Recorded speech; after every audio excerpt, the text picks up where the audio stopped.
question that's presented to me is, what is your authentic self?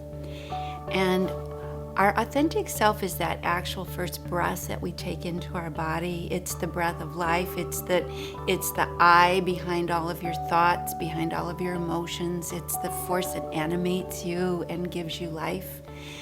And that authentic self is spirit.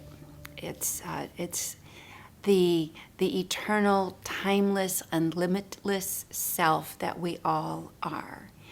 And when we lose touch with that, we start looking for ourselves in the reflections of the world around us, people and approval and standards of whatever's popular at the time. But even though we look, we never feel satisfied or grounded or at ease, somehow artificial and insecure. So when we connect with that breath and we remember, which actually means to bring back into, remember, become part of that breath, that self, we begin to feel as though we're entering into integrity and wholeness. It's so important to connect with your spirit in order to find your true purpose, to find your happiness, because it is the only place where you can actually make contact with your true purpose, which is to actually be your best self, your most genuine self. And if you're not coming from a place of your spirit, you're missing that. It's like being at a false bottom or not really bringing forward who you are. If you're coming from your ego self, you're coming from a self that you manufactured in order to survive the gauntlet of life. And it's not a genuine or comfortable or truly available self. The ego self is by nature defended and pushes life away. So you can't really make contact and bring your gifts forward when you are working out of that context. When you're in your spirit, you naturally open up. You naturally want to make contact with life, bring forward your gifts, and receive the gifts of others. And that's the natural way. There are 4 stages to finding our way back to our authentic self.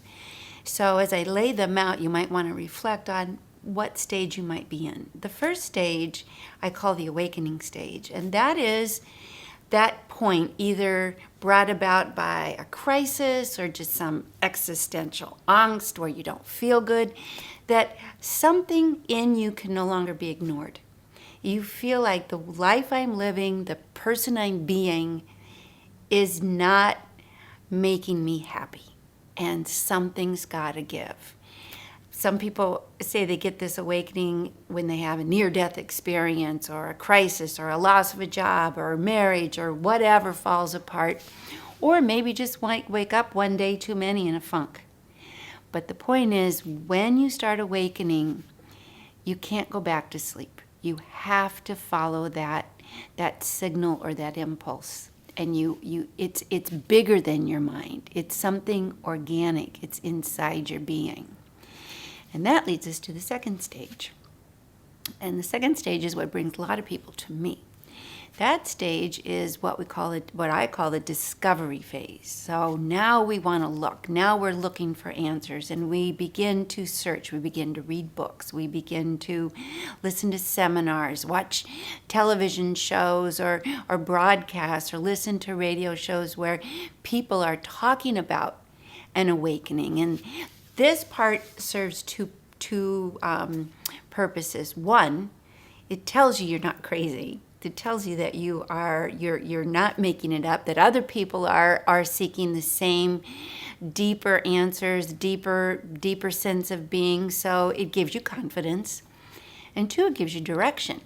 You actually begin to become educated, that there is a self beyond the ego, beyond other people's feelings or approval. And the more you tune into that, it's like the garden, the seeds of your true self start gestating. They start sprouting and begin to take on a life of their own. So the more you discover, the more that inner self awakens and develops and grows, and you start to feel like you're coming back to who you really are.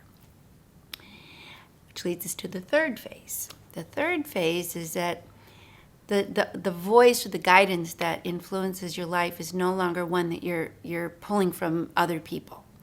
That you're actually starting to hear, but I use that word loosely because it's not really a hear with your ears. It's like an inner hearing or an inner feeling or an inner guidance that begins to direct you.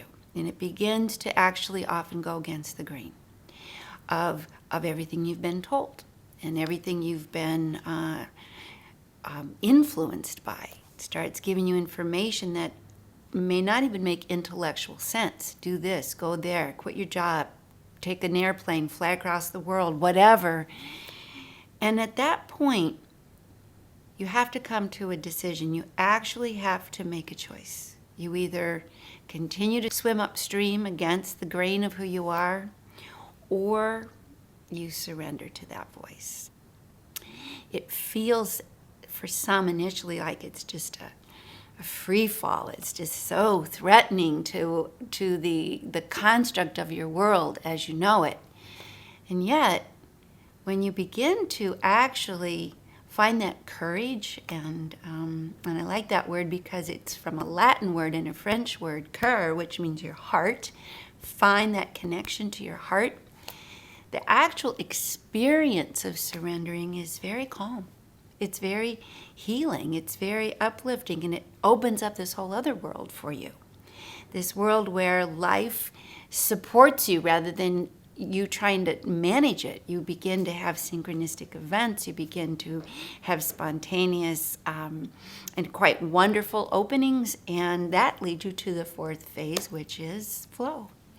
And that's where you live without thinking, where you actually just find yourself moving from a place of a deeper wisdom than your intellectual, rational mind can manufacture.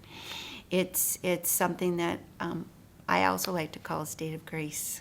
It's just like show up, right place, right time, synchronicities. It just seems like life becomes a hand-in-glove experience, and it's available to all of us, but we have to move through those four stages. And it can be in one fell swoop, or you dig your way toward it with as much resistance as you want to put into it. But eventually we're all going to move in that direction, so why not now?